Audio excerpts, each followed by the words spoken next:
welcome back to Minted Million Coins. Today I'm walking you through the exact coins you need to search for right now. And collectors are paying thousands for. It might be sitting in your wallet right now.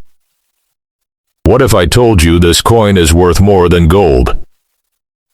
Stay tuned because by the end of this video you'll never look at change the same way again. Let's get into it. Before you go, don't forget to like this video, subscribe to Minted Million Coins and press the bell icon so you never miss our freshly updated rare coin discoveries. What if one of the smallest coins in your pocket could be hiding a story connected to the Cold War, the Cuban Missile Crisis, the Vietnam War, the Reagan era, and some of the most fascinating moments in American history? Most people see a Jefferson nickel and think only 5 cents. They might toss it into a cup, spend it at a store, or forget about it completely. But collectors know that a Jefferson nickel can become much more interesting when the date, mint mark, strike, condition, variety, and possible mint error all come together. And today, we're looking at 10 Jefferson nickels spanning decades of American history, from 1956 all the way to 1999. Some are connected to unforgettable moments in U.S. history, while others become especially interesting when you examine their condition, full steps detail, or possible varieties and errors. So before you spend another Jefferson nickel, look closely because the coin you think is ordinary might deserve a second inspection. Our journey begins with the 1956 Philadelphia Jefferson Nickel, a coin from the middle of the 20th century and a fascinating period in American history. In 1956, the United States was living through the early years of the Cold War. America was experiencing tremendous economic and technological change. Television was rapidly becoming part of everyday life, and the nation was moving deeper into an era that would eventually transform American culture. And sitting quietly in American pockets was the Jefferson nickel. The 1956 Philadelphia issue is interesting because collectors can find examples in many different grades. But the real excitement begins when you encounter an exceptionally preserved specimen. Imagine a nickel that has survived decades while maintaining strong surfaces, attractive luster, and sharp design detail. That's when the conversation changes from an old coin to a condition rarity. And with Jefferson nickels, one of the details you want to examine is Monticello on the reverse. Look closely at those steps. Are they weak and interrupted, or are they remarkably sharp? Full steps can make an enormous difference in the desirability of a high-grade Jefferson nickel. So if you ever encounter a beautiful 1956 Philadelphia nickel, don't judge it simply by its age. Examine the strike, surfaces, and reverse detail before deciding what you have. Now let's move forward to 1962, and this is where history becomes impossible to ignore. The 1962 Philadelphia Jefferson Nickel was produced during one of the most tense periods of the Cold War. Just 1 year later, the world would come dangerously close to nuclear confrontation during the Cuban Missile Crisis. America and the Soviet Union were locked in a high-stakes geopolitical struggle, and the United States was entering a decade that would dramatically reshape the nation.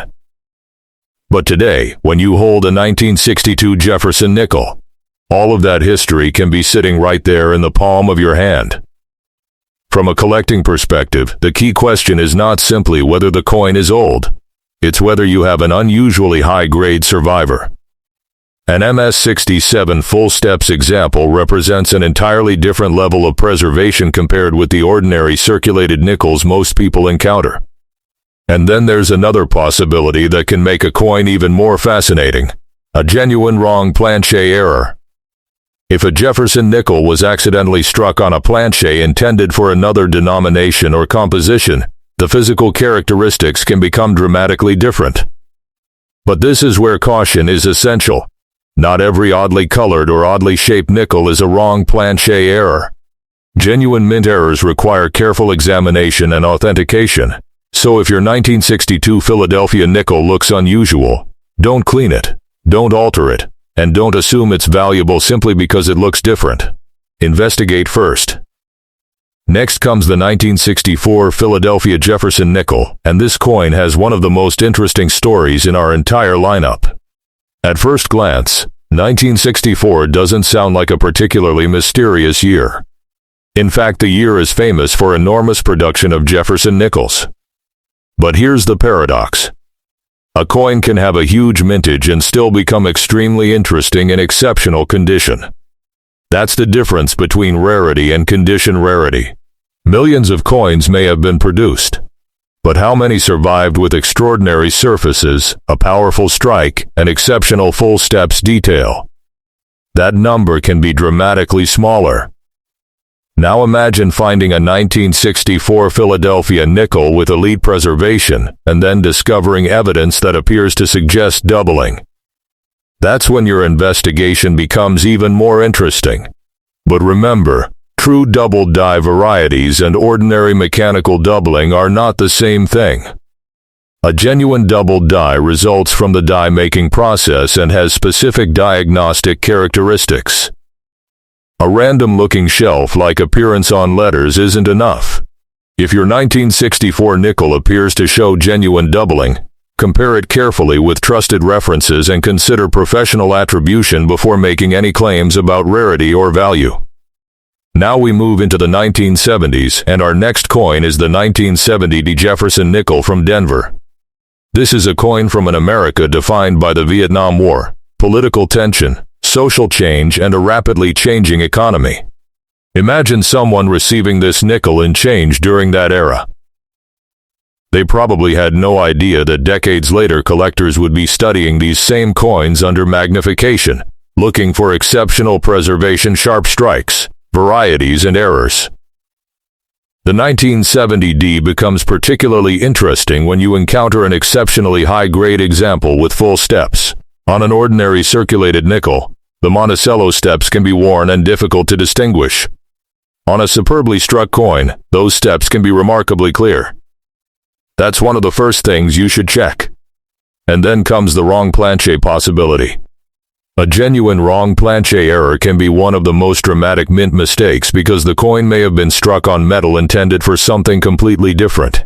But again, don't confuse discoloration, environmental damage, or post-mint alterations with a true mint error. The key is evidence. Our next Jefferson nickel takes us into the 1980s, the 1980D from Denver. This was an America approaching a major political transition. The election of Ronald Reagan was just around the corner, and the country was moving toward a new chapter in its political and economic history. But inside the world of coin collecting, the story is different. Here we're looking at preservation and striking quality. An MS-67 full steps Jefferson nickel is not something you should casually assume every 1980D can become. It requires exceptional preservation and the right strike. If you have one, the surfaces need to be examined extremely carefully. Look for contact marks. Look for scratches. Look for dull or altered surfaces. Then flip the coin over and inspect Monticello. The steps are critical. A coin can look brilliant under ordinary room lighting and still reveal significant marks under magnification. This is why serious collectors don't simply ask, "Is it shiny?" They ask, "How well did this coin survive?"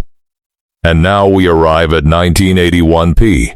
A fascinating date for anyone studying the evolution of Jefferson nickels and mint marks.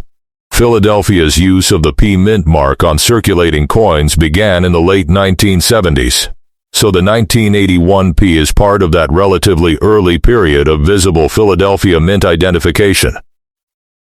That tiny P is easy to overlook, but it tells you something important about the coin's production history. Now combine that with the possibility of an exceptionally high-grade full steps example, and suddenly this apparently ordinary nickel becomes a much more interesting collectible. But there is another reason to inspect this coin carefully: unusual striking characteristics and possible wrong-planchet errors. If you believe your 1981P was struck on an incorrect planchet, don't rely on appearance alone. Weight, diameter, thickness, composition, and the relationship between the design and planchet can all be important clues. A genuine error is something that should be authenticated, not guessed. And this is where part 1 ends, but the hunt is far from over. because the remaining Jefferson Nickels take us deeper into the 1980s and 1990s, including the 1984P, 1989P, 1992D, and 1999D, and some of the most interesting details are still waiting to be uncovered.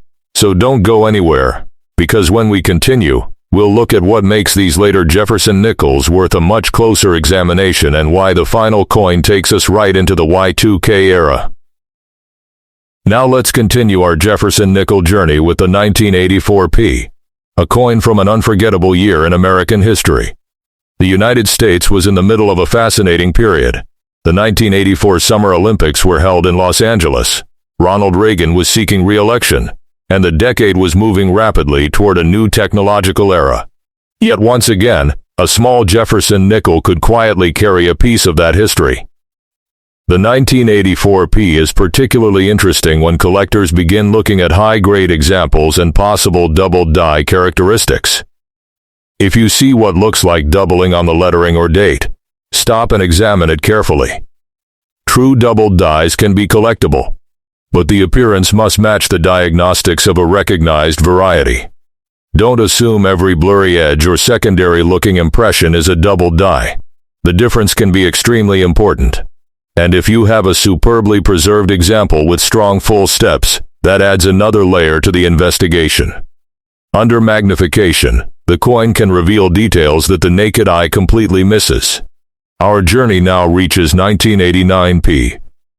And this coin comes from a year that sits at a fascinating point in modern American history.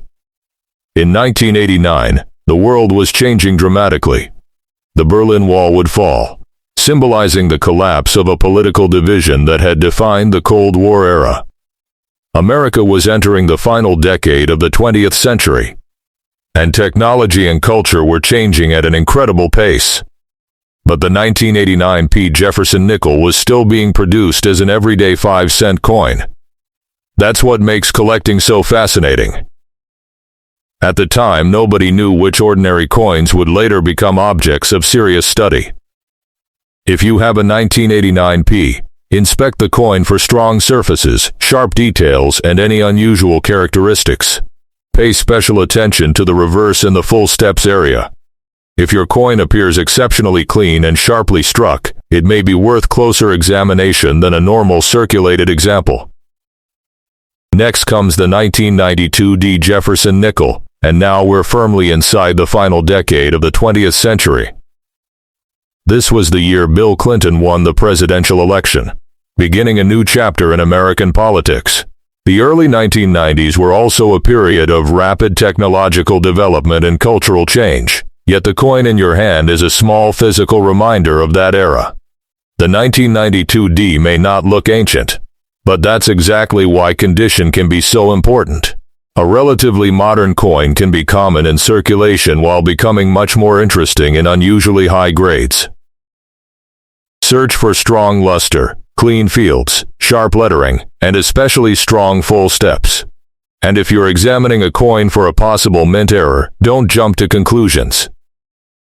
A genuine wrong-planchet error must be supported by physical evidence. If the weight or dimensions are unusual, that can be a clue, but it should be professionally evaluated. And now we arrive at the 1999D Jefferson Nickel, one of the most symbolic coins in this entire group. The year 1999 was the final year of the 20th century, and the beginning of the Y2K era. People around the world were preparing for the year 2000, and there was widespread concern about whether computer systems would properly handle the transition from 1999 to 2000. At the same time, American coinage was quietly continuing its everyday journey from pocket to pocket.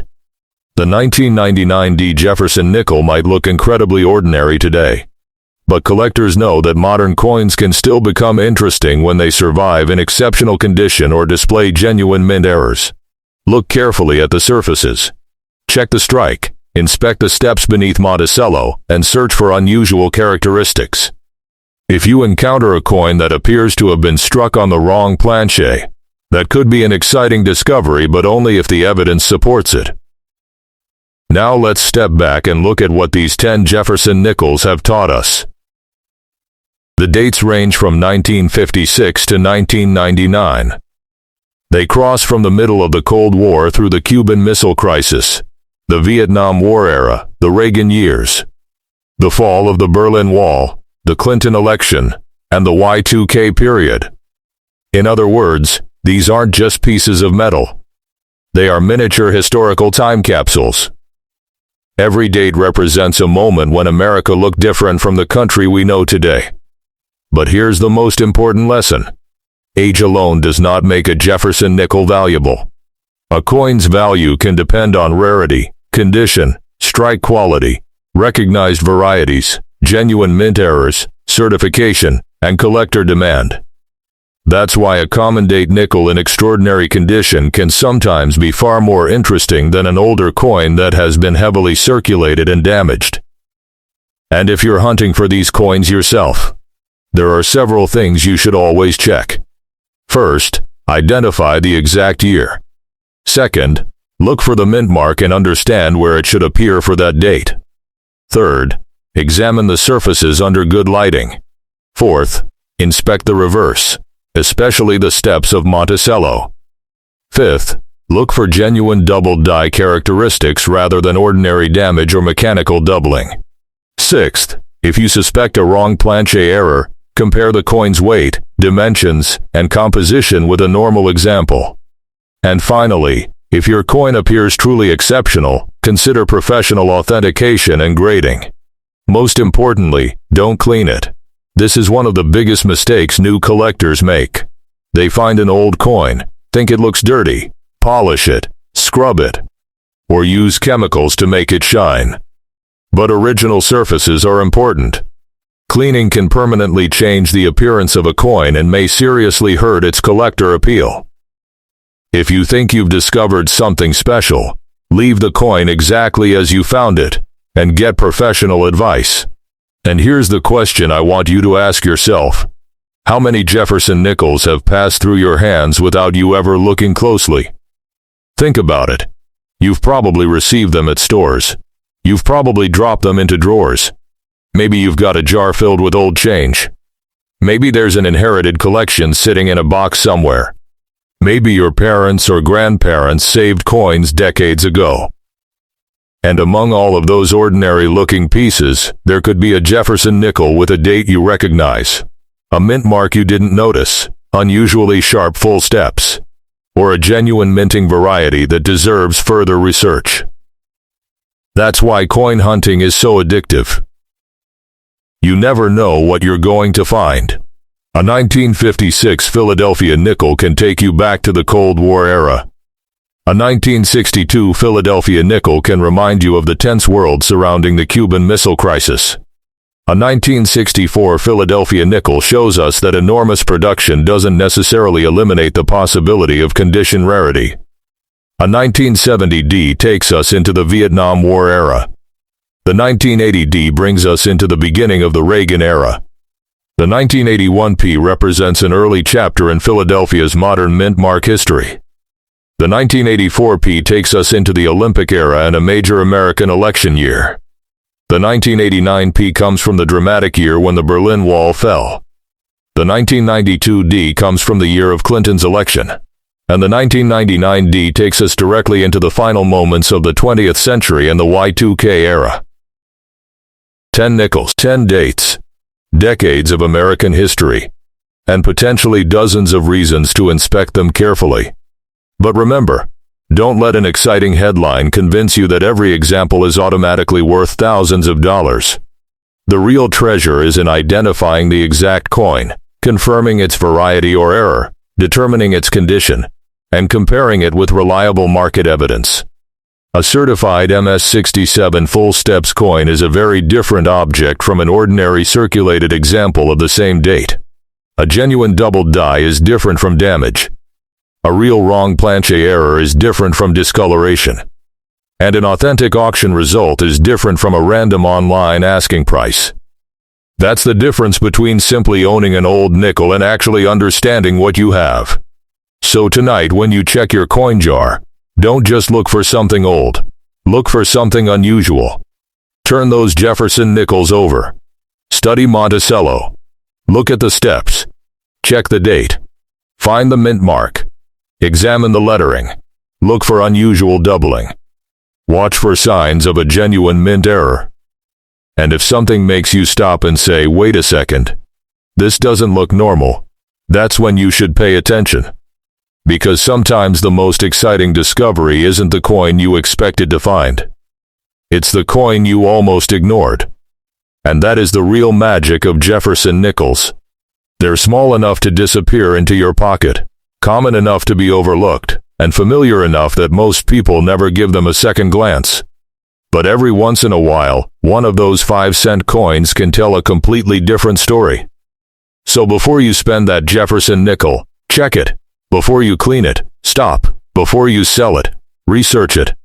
And before you assume it's worthless, look again. Because your next Jefferson nickel might be nothing special. Or it might be the coin that makes you wish you'd been checking your change all along. If you enjoyed this hunt through 10 fascinating Jefferson Nickels, make sure you stay with Minted Million Coins for more American coin discoveries, rare dates, mint errors, varieties, high-grade condition rarities, and the hidden details that most people never notice. And remember, you don't need to own a treasure chest to start searching for treasure. Sometimes, the treasure is already in your pocket.